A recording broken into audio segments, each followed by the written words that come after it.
ഒരു 1401 കോടി രൂപ അത് ഏത് വഴിയിലുള്ളതാണ്?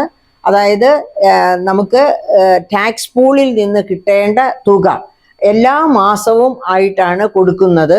അത് ഈ അതായത് ജനുവരി മാസത്തെ, ഡിസംബർ മാസത്തെ തുക ഓൾറെഡി കൊടുത്തിരുന്നു. ജനുവരി മാസത്തെ തുകയാണ് ഇപ്പോൾ അഡ്വാൻസ് ആയിട്ട് നേരത്തെ തന്നെ സംസ്ഥാനത്തിന് കൊടുക്കുന്നത്.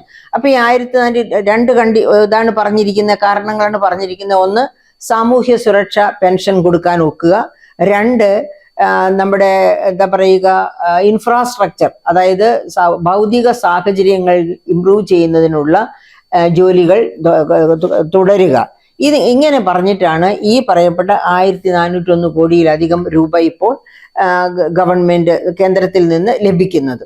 അപ്പം നമുക്കൊന്ന് ആലോചിച്ച് നോക്കാം, അത് സാമൂഹ്യ സുരക്ഷാ പെൻഷൻ കൊടുക്കാനായിട്ട്, അതായത് സാമൂഹ്യ സുരക്ഷാ പെൻഷൻ എന്ന് പറയുമ്പോൾ സാധാരണ ഇവിടെ സർക്കാർ കൊടുക്കുന്നത് മാത്രമല്ല, അതിനകത്ത് വിധവ പെൻഷനുണ്ട്, അതുപോലെ തന്നെ മറ്റു തരത്തിലുള്ള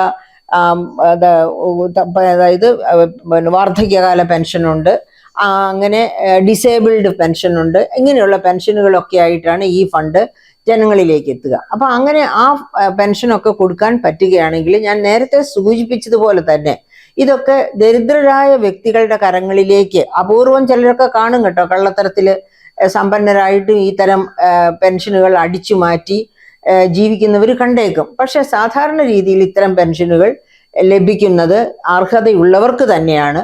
അപ്പൊ അവരുടെ കയ്യിൽ അവർ ദാരിദ്ര്യത്തിലുള്ളവരാണ്. അവർ ആ പണം മുഴുവനും അതുപോലെ തന്നെ അവരുടെ നിത്യോപയോഗ സാധനങ്ങൾക്കും മരുന്നുകൾക്കും മറ്റുമായിട്ട് ചെലവഴിക്കും. അങ്ങനെ ചെലവഴിക്കുമ്പോൾ വിപണി ഉണരും. വിപണി ഉണർന്നാലോ, നമുക്കറിയാം ഡീമോണിറ്റൈസേഷന് ശേഷം, പ്രളയത്തിന് ശേഷം, കോവിഡിന് ശേഷം ഇതുവരെ ഇന്ത്യൻ വിപണി വേണ്ട രീതിയിൽ ഉണർന്നിട്ടില്ല. അതുകൊണ്ട് തന്നെയാണ് നാമമാത്ര ചെറുകിട ഇടത്തരം സംരംഭങ്ങൾക്കൊന്നും നല്ല വളർച്ച ഉണ്ടാകാത്തത്, തൊഴിൽ സൃഷ്ടിക്കപ്പെടാത്തത്. ഗവൺമെന്റ് ഓഫ് ഇന്ത്യയുടെ കണക്കനുസരിച്ച് ഇന്ത്യയിൽ ഇപ്പോൾ തൊഴിൽ നിരക്ക് ഉയർന്നിരിക്കുന്നു. പക്ഷേ വസ്തുനിഷ്ഠമായ സത്യസന്ധമായ കണക്കനുസരിച്ച് വലിയ ഉയർന്ന തൊഴിലില്ലായ്മയാണ് ഇന്ത്യയിൽ ഒട്ടാകെ നിലനിൽക്കുന്നത്. അതിൻ്റെ ഒരു തെളിവാണല്ലോ മറ്റ് സംസ്ഥാനങ്ങളിൽ നിന്ന് തൊഴിലാളികൾ തൊഴിൽ തേടി കേരളത്തിലേക്ക് എത്തുന്നു ഇഷ്ടം പോലെ എന്നുള്ളത് തന്നെ ഇവിടുത്തെ ഇന്ത്യയിലെ തൊഴിലില്ലായ്മയുടെ ഒരു സിഗ്നലാണ്. അപ്പൊ അങ്ങനെ തൊഴിലില്ലായ്മയൊക്കെ വ്യാപ്തമായിരിക്കുന്ന സാഹചര്യത്തിൽ നിർമ്മല സീതാരാമൻ 28 സംസ്ഥാനങ്ങൾക്കും മറ്റ് യൂണിയൻ ടെറിട്ടറികൾക്കും ഇതുപോലെ ഓരോ ഗഡു, അതായത് ഉത്സവ ബത്ത കൊടുക്കുന്നത് പോലെയാണ് ഇപ്പോൾ ഇത്. ഓഫ് കോഴ്സ് ഇത് സംസ്ഥാനങ്ങളെല്ലാം അർഹിക്കുന്ന നികുതി വിഹിതമാണ്, അതല്ലാതെ ഒരു ചാരിറ്റി ഒന്നുമല്ല കേന്ദ്ര ഗവൺമെന്റിന്റെ.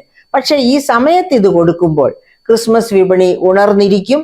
അത് ഇപ്പൊ ദീപാവലി വിപണിക്കാണെങ്കിലും ഓണം വിപണിക്കാണെങ്കിലും ഇങ്ങനെയുള്ള സാർവദേശീയ വിപണികൾ, ഫെസ്റ്റിവൽ സീസണിൽ വിപണിയെ ഉണർത്തുന്നത് നാമമാത്ര ചെറുകിട ഇടത്തരം സംരംഭങ്ങളുടെ ഉൽപ്പന്നങ്ങൾക്ക് വിപണി ഉണ്ടാകും.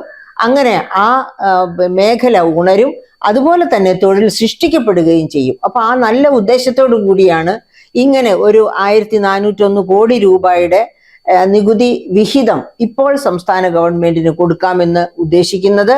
അതുപോലെ തന്നെ ഇന്ത്യയിലെ മറ്റ് സംസ്ഥാനങ്ങളിലും യൂണിയൻ ടെറിട്ടറികളിലും കേന്ദ്ര ഗവൺമെന്റ് അങ്ങനെ കൊടുക്കുന്നത് തീർച്ചയായിട്ടും ഇവിടുത്തെ തൊഴിൽ സൃഷ്ടിക്ക് സഹായകമാകും. പിന്നെ കേന്ദ്ര ഗവൺമെന്റിന് ഇതിനേക്കാളൊക്കെ ഉപരി വലിയ ഒരു താല്പര്യം വേറെ കാണും. അതായത് ഈ 2024 വരുന്ന ഇലക്ഷൻ, അതിന് ഇനി ഏതാനും മാസങ്ങളേ ഉള്ളൂ.